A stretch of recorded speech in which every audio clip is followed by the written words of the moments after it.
I just bought mini versions of all your favorite retro Nintendo consoles, and each one of them actually works. Let's take a look at these and see how playable they actually are.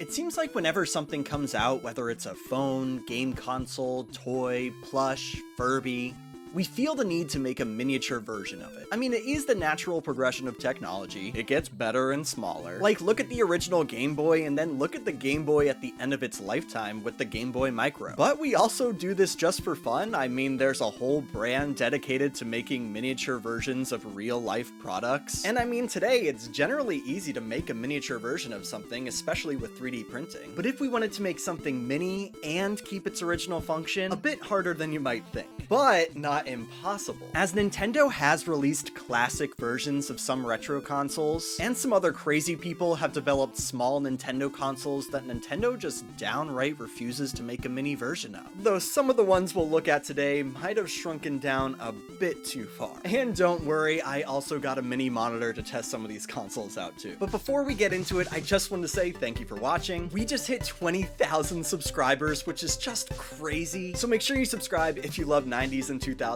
nostalgia just as much as me. And consider becoming a member to get access to bonus nostalgia content, behind the scenes, and access to our archive of gaming live streams. We're just trying to have a good time and remember the old times. Which, speaking of old times, let's take a look at the oldest console we'll look at today, the Nintendo Entertainment System. Back in 1983, this guy came onto the scene with games like Excite Bike, Super Mario Bros, and Duck Hunt. I mean, come on, no wonder it sold 60 million units in its lifetime, and still remains a console that is well sought after amongst the retro community. And in 2016, Nintendo decided to cash in on that nostalgia and release this, the NES Classic Edition. I know, this thing is old news, but I promise these minis get way more interesting as we go. But this is Nintendo's modern digital reimagining of the NES, because this actually doesn't play any physical cartridges, as it's just smaller than an original NES cartridge. But looking around, you have your power and reset buttons, though unfortunately they didn't do any repurposing of the cartridge slot, which is now just a part of the mold. I don't know, I think it would have been cool to put like an SD card slot under here or something. Though, as we'll get to, you can't actually load any more games on here than what it initially comes pre-installed with. And then the old NES controller ports have now been updated to use the Wii's nunchuck connector, which I think is a pretty clever update here, though it does mean I can't use my customized NES controllers. Then on the back, our ports have been simplified to a micro USB connector for power, and an HDMI port for HD graphics of those classic NES games. And you know, you might think, how good can 8-bit graphics look? And I mean, this thing delivers. It is just so crisp, but if you want a more retro style, it gives you the option for that too. And honestly, the filter is pretty good. It did take me a second to get used to it when I turned it on, as it did seem a bit forced, but I do think it accomplishes that CRT look really well. But powering it on, you are greeted with this great simplified interface of games, which, speaking of games, this comes preloaded with 30 of NES's most popular games, like the Zelda games, Super Mario, and Metroid. Though, like I said earlier, you can't load up any more games. At least Nintendo doesn't want you to do that, because people have actually hacked these to play systems all the way up to the N64. And to be honest, I actually had a lot more fun with this thing than I thought I would. I know you can emulate NES and pretty much all the consoles we'll look at today fairly easily, but there's just something about having a dedicated console with graphics this good, made by the company that made it originally, that just makes the experience feel so streamlined and clean, and not janky like it can seem with some of the other cheap knockoffs. Now, like I said, this did come out in 2016 and they don't make it anymore. So while I'll try to put links to this and everything else in today's video in the description, just know that the prices of any of the discontinued items today have definitely inflated since their release.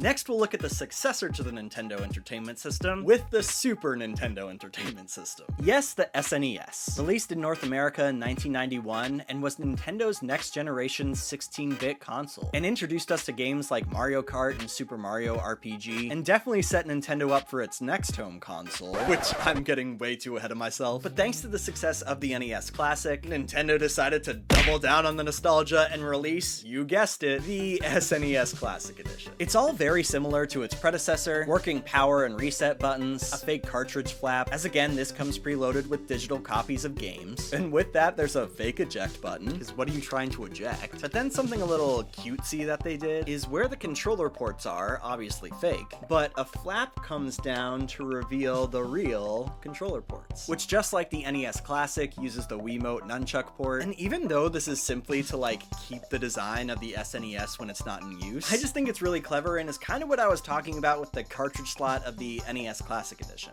Then on the back again is a micro USB and an HDMI port, and the menu layout looks very similar to the NES Classic. The one upgrade they did make is giving you the option to put a border around your game when playing. And then this comes preloaded with 21 classic SNES games, like the Mario games we mentioned earlier, along with Super Mario World, Star Fox, and Donkey Kong Country.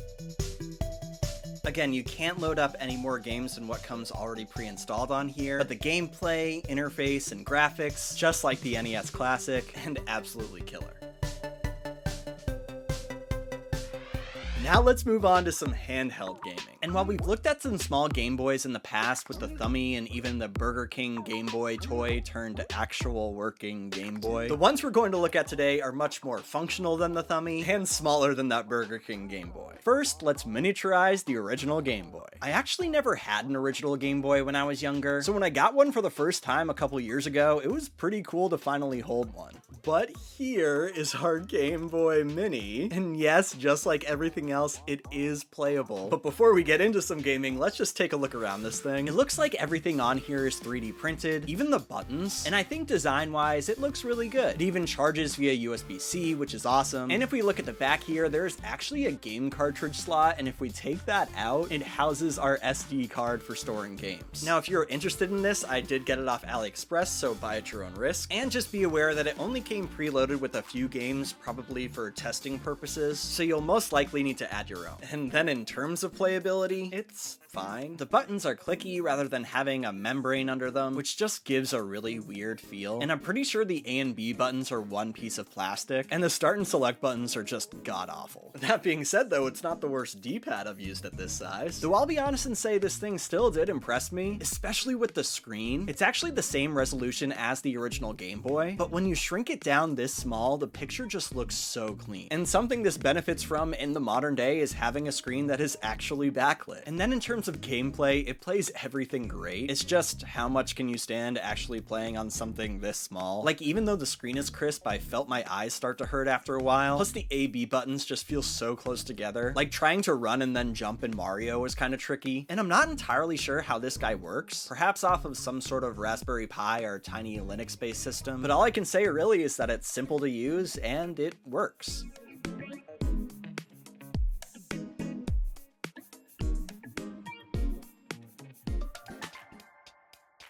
So what was up next after the Game Boy? Well, like we said earlier, the natural progression of technology is to make things smaller, which is why Nintendo released the Game Boy Pocket, which really streamlined everything about the original Game Boy's design, though still keeping that same library of games and colorless screen. And well, for us, our mini Game Boy Pocket is actually bigger than our mini Game Boy. I really tried to find ones that were all the same scale, but it's a lot harder than you might think. But this one has a lot more to offer than the original Game Boy Pocket actually did. For starters, this one actually has a color screen, which you know we didn't get until the Game Boy Color. So this can actually play Game Boy Color games as well as Game Boy games, and a whole slew of other consoles as well, including the ones we just looked at, NES and SNES, albeit not very well, as it doesn't really seem to be running SNES games at full speed, and it lacks shoulder buttons, so some games might be a little tricky anyway. As for the rest of the body, it's very similarly built to the other one we looked at, having all aspects be 3D printed, so the button feel is pretty similar, though overall, as I'm sure you could imagine, the play feel is a bit more comfortable, just with having a bit more real estate to hold on to. It's actually very similar in size to the Anbernic RG Nano. And then this charges via USB-C as well, and uses the same SD card mechanism that we saw in the other one too. This is another AliExpress find, and again, the listing didn't really say how everything is running on here, but unlike the other Game Boy, this one actually has a bit more of an interface, and for what it's worth, this one also did come preloaded. Now moving on to the last mini handheld of the day, with this mini Game Boy Advance. If it isn't obvious by now, Game Boy Advance games are some of my favorites, though I played them mainly on my SP and DS, and my brother had the Game Boy Advance. And while I eventually got the Game Boy Micro, is this what I actually wanted when I was a kid? Because this mini GBA might be the best mini Game Boy we've looked at all day, and mainly because of what's inside. A while back, we checked out the mini emulation device known as the Funky S, and that's exactly what's inside here. A modified Funky S. So modified, in fact, that in here is a custom board specifically made for this customized housing as well. And how do I know this? Well, I also bought this off of AliExpress, and it was preloaded, but only with Japanese games. Then for whatever reason, when I plugged it into my computer to try to upload new games, it wasn't prompting me to mount the USB, causing me to open the thing up and grab the SD card from the inside. And honestly, I'm pretty glad I did, because you wouldn't have been able to see how perfectly this board fits inside here. Then the rest of the shell looks 3D printed and painted, and they even went the extra mile to separately 3D print the side rails of the GBA too. The buttons, while clicky, are also the best we felt so far today, and I have to give props to the shoulder buttons too, which they padded with a little piece of foam on the inside for just enough resistance. And they were also able to rewire a different ratio screen to this thing too, which the ratio of the initial Funky was one of my gripes. And as for games, it encompasses all the game consoles we've looked at so far, and unlike the mini Game Boy Pocket, it can actually play them all really well. Now, if for whatever reason you're contemplating getting one of these Game Boys, this one would definitely be the one to get in my opinion.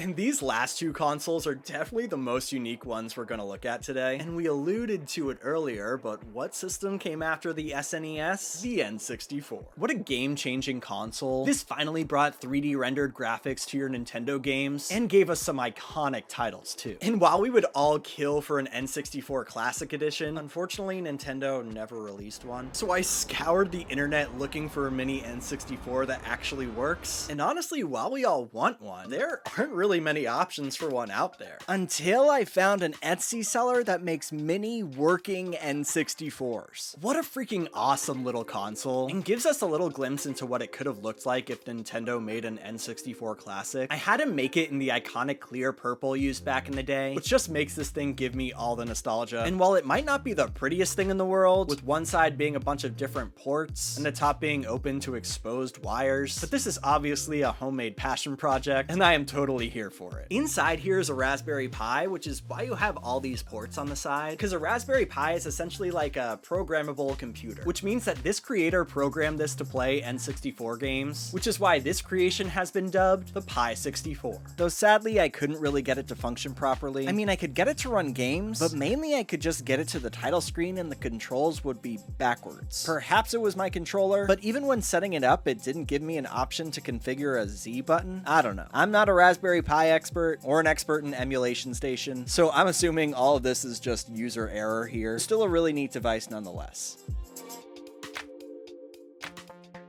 Now, this last mini console we'll look at today might be, no, is my favorite, because following the Nintendo timeline of game consoles, what came out after the N64? Only the best console of all time, the Gamecube. I don't know what it is about that goddamn console, but all the games, killer, the design, cubey, the controller, so comfortable. And now we can keep it all in our pocket. This is the Gamecube Nano. I've actually made a video about this on my shorts, and it's seriously one of my favorite gadgets I've ever covered, and again lets us see into a timeline where Nintendo made Gamecube Classic Editions. This was made by modders Crazy Gadget and Wesk, and is actually the only console we'll look at today that is running native Nintendo hardware. Well, I guess the Classic Editions were also using Nintendo hardware, but they weren't the originals, so you'll get what I mean. Because inside here is an actual Wii motherboard cut down to a perfect fit, then design a couple new PCBs to add back in some functions you lost, and you have yourself the world's smallest GameCube. Now, it's a bit more complicated than that, as there's a lot of thought that goes into making this thing, well, actually work. Like the controller ports, for example, are all headphone jacks, and use this adapter to let you use your regular GameCube controller. How something like that was thought of is just beyond me. But taking a closer look, you have, like I just mentioned, 4 headphone jack controller ports. Then up top you have working power and reset buttons, and the power light orange is just spot on. Then very similar to the classic editions, on the back is only your HDMI, and then this uses USB-C for power. Though a major upgrade from the classic editions to this is you can actually add your own ROMs. And possibly the best touch of them all, the customized boot logo. The interface on here is RV Loader, which is a software made specifically for Wii portables to access files and boot them. It's actually the same menu software that's on the Yoshida portable Gamecube we've looked at previously, as well as the G-Boy, which both of mine were also put together by Connor at Crazy Gadget. And then all the games on here run absolutely perfectly, because I mean, it's a Wii. And if you're wondering how Gamecube games run on a Wii, well, the Wii has actually always been backwards compatible with Gamecube games. And yes, I did buy this Wii my junior year of high school, and I didn't find out that this was a thing until I was a freshman in college. Yep, just didn't open up that flap. And that being said, this can also play Wii games too, because again, it's a Wii. It truly makes me so happy seeing this thing, especially since I have this little toy GameCube candy dispenser too from back in the day that is actually about the same size and was also made to be the world's smallest GameCube by a modder named Matt Morta before this one ended up being created. And when I was chatting with Crazy Gadget as well, he did mention that they are working on several updates to the internals too, including a much improved fan and heatsink to make the thing a lot quieter, because as cool as this is, it sounds like a hairdryer when this thing is on. And another update is that it will also include support for Bluetooth controllers. And again, I'll leave the info for this down below if you're interested. So with all these mini consoles, I think it's about time to open up a mini retro arcade.